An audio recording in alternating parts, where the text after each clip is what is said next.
evolutionary clinical and immunogenetics and in infectious diseases research. He is involved in translational healthcare research and management projects, and we look forward to hearing from you, Dr. Anshuman Mishra.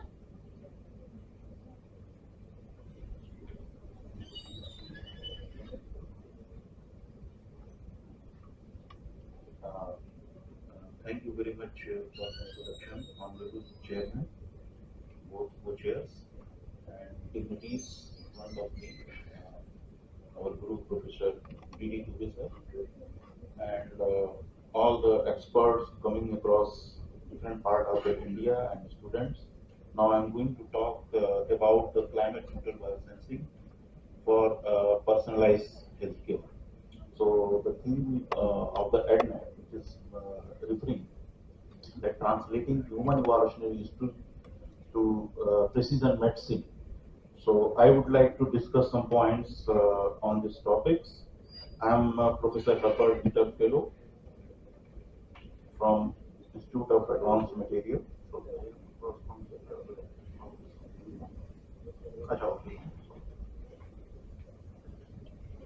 So overview of my talk will discuss about the biocompatibility, what are the backgrounds of some climate neutral materials, biomaterials which we can use in this field, and what are the advanced biomedical technologies which can adapt to develop either some kind of diagnostic or treatment technologies, how we can understand it, how we can adapt it, and how it is impacting our result.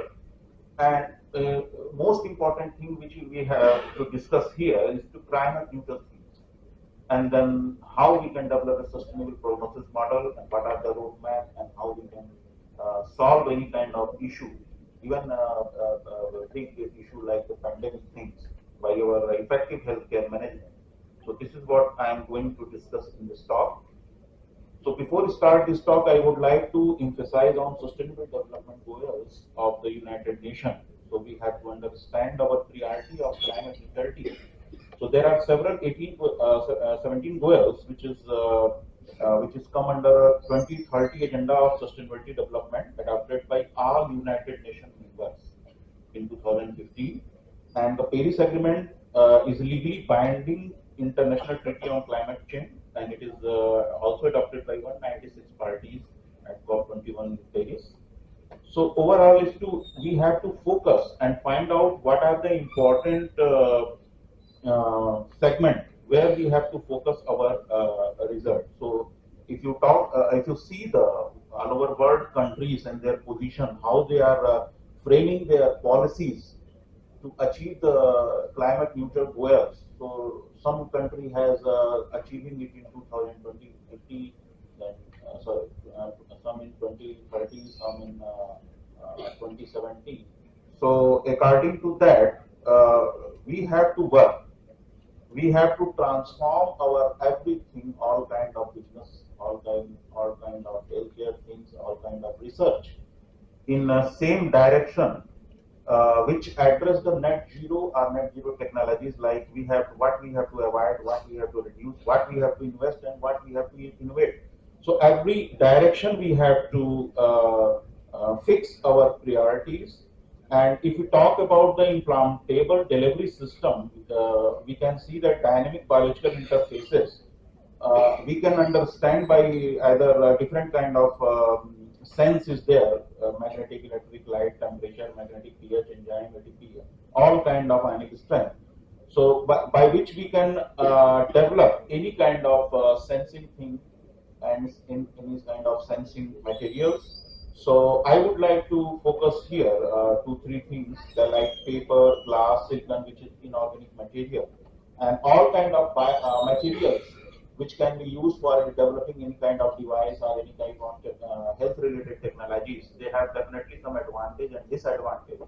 So we have to always go through these kind of advantages and understand what is most biocompatible for our use. Like if we are using any device outside the environment, outside our body, then we have to think about different kind of priorities. And if we are adopting some kind of implantable devices which can be inside our body, then definitely we have to understand the materials properties, how it can become more biocompatible. So I would like to discuss about the nano glasses which I am focusing. Professor Herbert Gleiter, since I am a Professor Herbert Gleiter fellow, and Professor Herbert Gleiter is the pioneer in nano glasses. He's a world top 10 nanotechnologist, and he developed this nano glasses and utilized these nano glasses for different kind of uses like tissue engineering, robotics, mechanical behavior, magnetic properties, had electronic and thermal stability. So in that sense, any kind of sensor, if you have any kind of biomarker that can be integrated some kind of platform and using electronic and different kind of devices, you can use in for healthcare. Yes. So if we talk about the different material properties, so what we have to understand that it's how it can be permeable, how it can, what are the toxicity, transparency. Definitely, price is very important.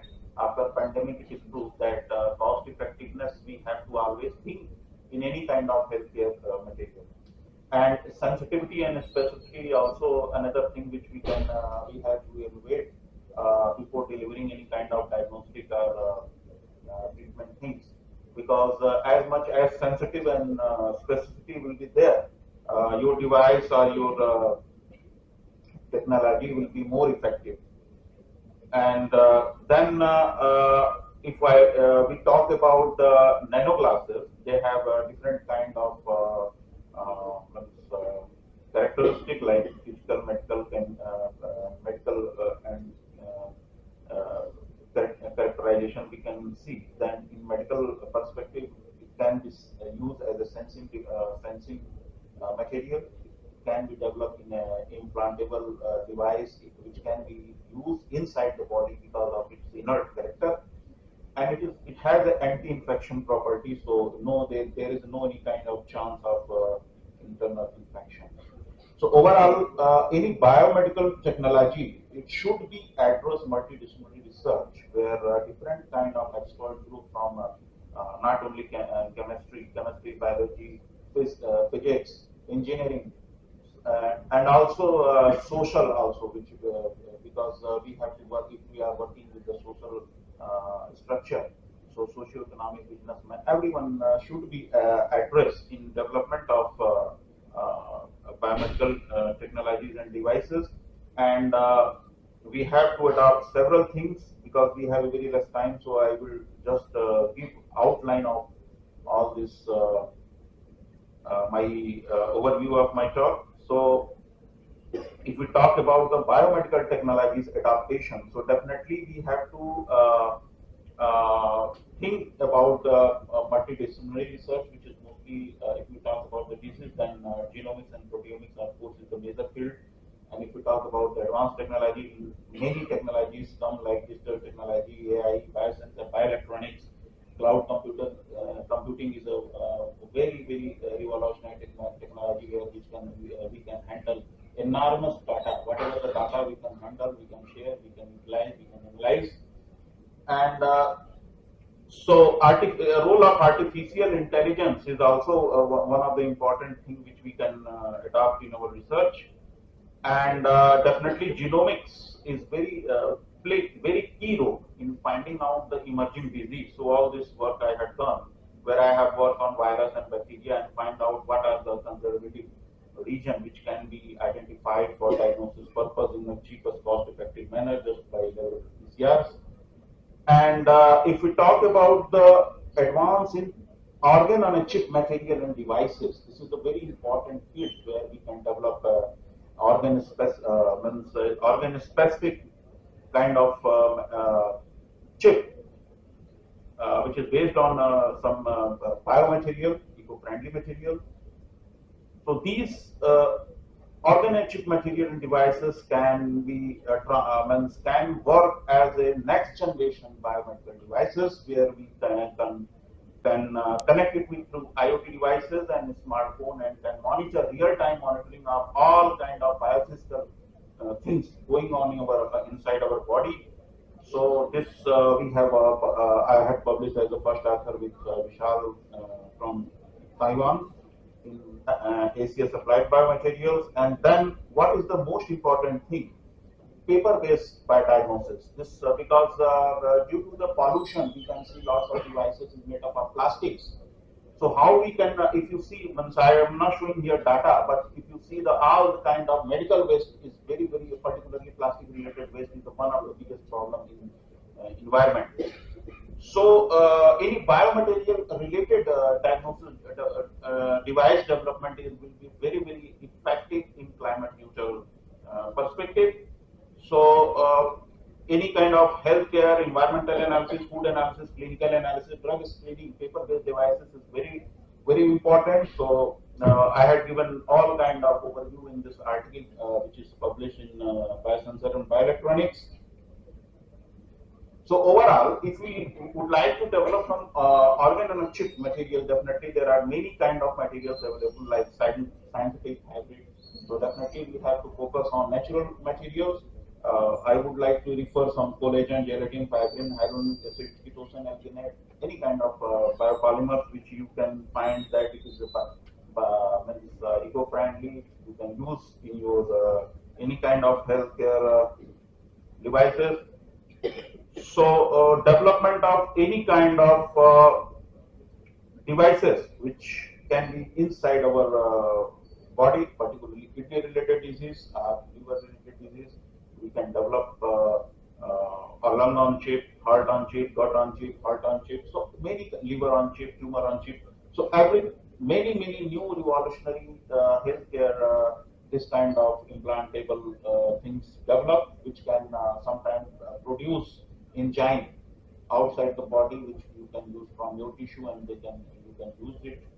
So this kind of thing is also one of the new emerging field in the healthcare management, which is now very much grown in US and China.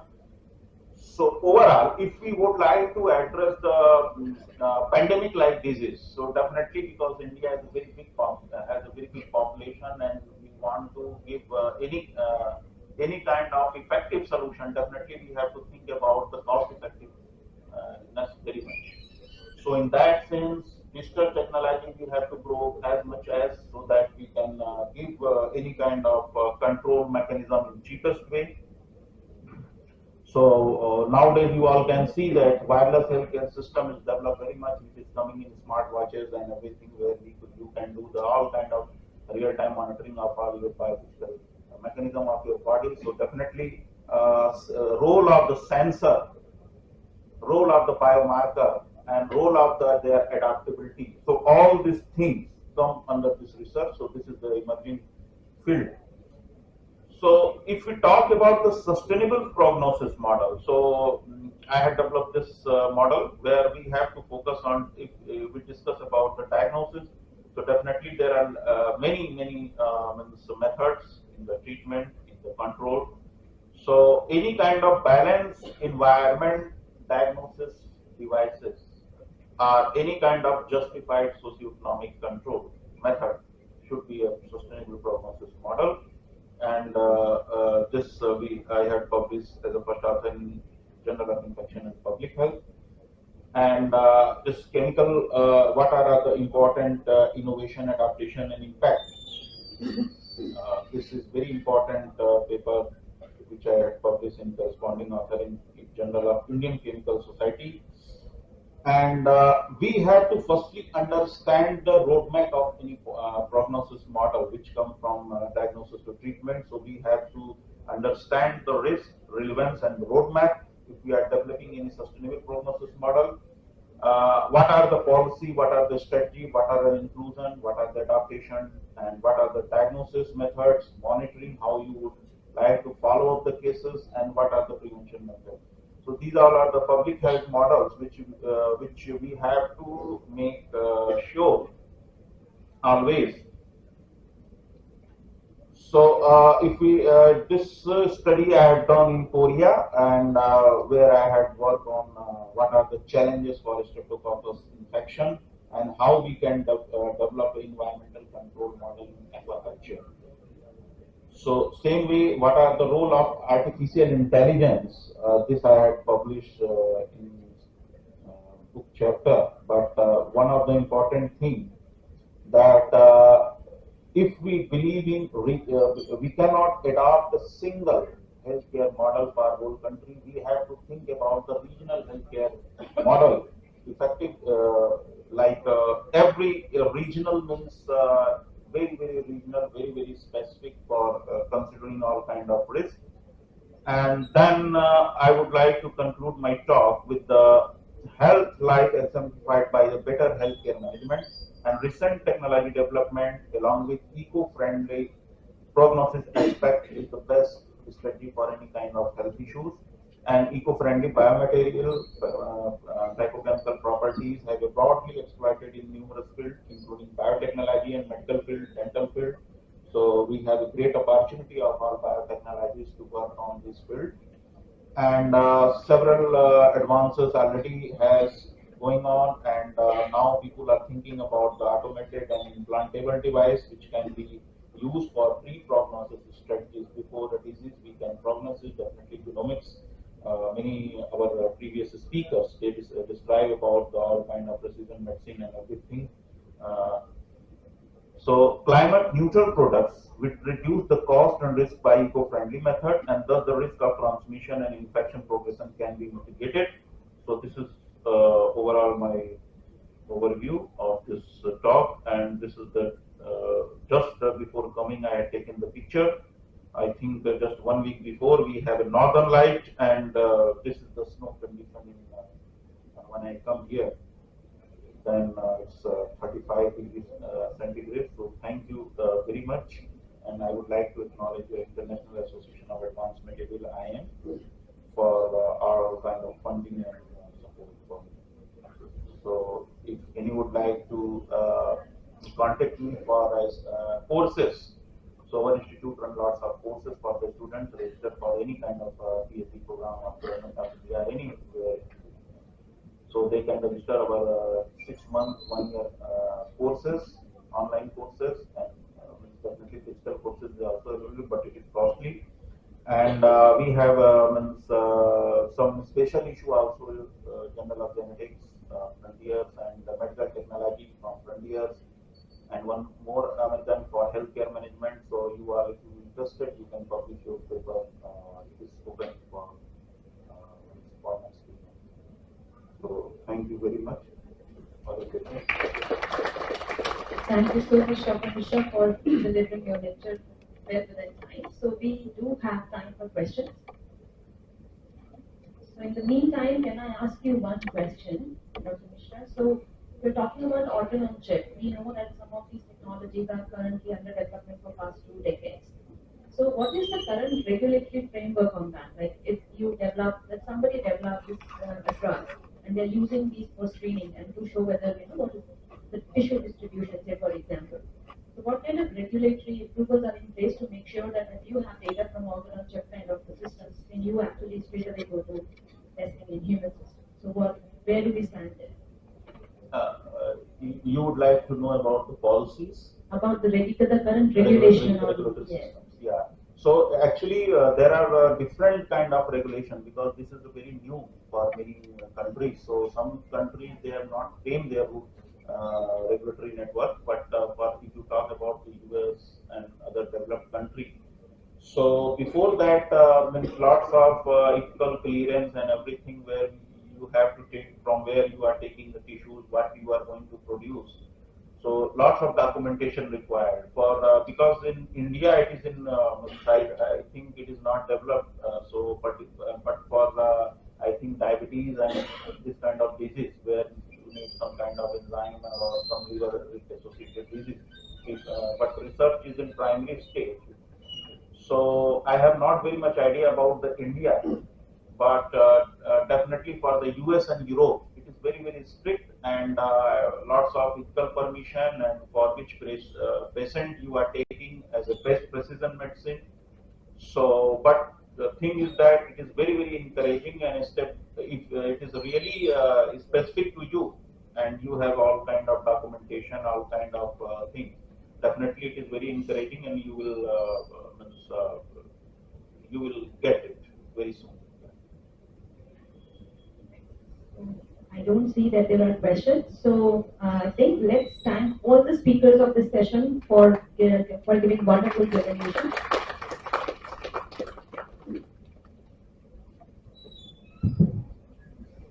Thank you so much, sir, for the wonderful talk. I would like to call Dr. Anshuman Mishra, Fisheries based Women School, Dr. Anshuman Mishra.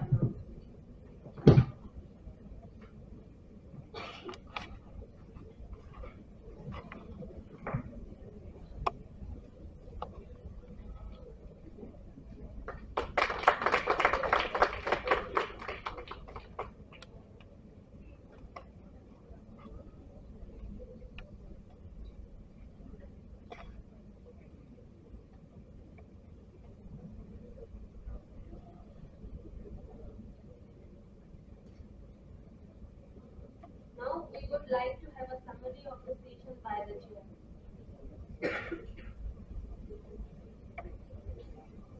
All right, so before we break for coffee, let me just quickly take you through on behalf of my co-chair also. So our first keynote today was from Professor Mishra. And one of the very important things that he has shown in his presentation is the implementation of what we are talking about in terms of genetic, medical, and environmental data in the medical system, which, what he was trying to tell you what he has done, believe me, it's not easy. It's extremely difficult. But since there is a plan in place, they have been able to implement it in their country. It is something that people should learn and adopt. What he also covered during his presentation are the challenges which are associated with data privacy, data integration and analysis. So for all the young students out there, this is a huge opportunity. So if you would like to do research in coming years, plan to pick up these topics, because then there's a lot of scope in terms of, we are not yet there.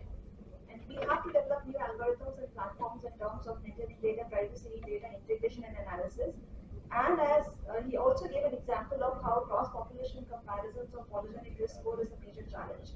So we've not solved it. So there are things, I think that talk opens up a lot of possibilities for young scholars to identify new research areas. And you have a very clear guidance in terms of what is required to be done. So please follow up on that more. Our next speaker was Dr. Herbert, and he highlighted several challenges with current approaches for jivas, which are, I think, very important because it impacts personalized medicine. And his take on the fact that the minute you look at the way we are generating sequence data will not suffice to basically, target precision medicine. We need to change our ways, and he actually gave a recommendation of a bottoms-up approach, which I think is applicable in most resource-limited settings because most of us are resource-limited settings. But it's not that lack of resources should not be a deterrent for us to start looking for solutions. So I think what Dr. Herbert is doing is commendable. It's extremely difficult and immensely valuable. And then he also told his efforts on DNA bank, like he is generating a DNA bank of the region. And I would actually request everyone to follow Project JKDNA online and see if you can contribute to that. I think all of us, it's a national goal for us to make sure that we understand our population structure better. So let's do that as a collaboration, and Savarkar will be there to help us all. And to conclude, we actually, today all the three talks had a very common theme, that was implementation. It's very difficult. It's very easy to plan. It is very easy to do things in a research setting. The minute you start talking about implementation in a real-life scenario, then you know what the difficulties are. And I think all the three speakers today really are pretty good in doing that. So Dr. Anshuman Mishra introduced us, at least to me, to a very new term today, which is climate neutral, from the context of climate neutral biosensing for personalized healthcare. Again, a very interesting topic for all the young researchers out there to see if they can actually build up their careers in this domain. Then he gave us a brief overview of nanoglasses as biomedical devices. He also gave us an overview of how organ materials are being used. Other paper-based devices, microfluidics, are being they are actually heavily used for a lot of things, not just for PM. So this is something that one should learn. And of course, the fact of IoTs, your wireless healthcare system, or most of us might be wearing Fitbits, right? So this Fitbits and real data monitoring system in terms of how that goes on with your genetics, what food you eat during the day, all of this immensely contributes to maintaining good health and also becomes a very strong predictor. So there is one recommendation that I have. It is not the speaker from the current list, but there is an Open Humans project that I would recommend the young researchers to follow. That is where the world is going. So follow what the Open Humans team is doing. This is how clinical trials are going to look like in future. So follow that, and with this, I would really, on behalf of my co-chair, thank the organizers for giving us the opportunity to moderate the session, and to all the speakers again for giving us so much to learn from you. Thank you.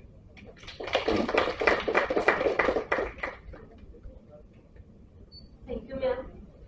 Now we would now have with this we comes to the end of our session, and we disperse for the coffee break, and we'll be back please sharp by 12.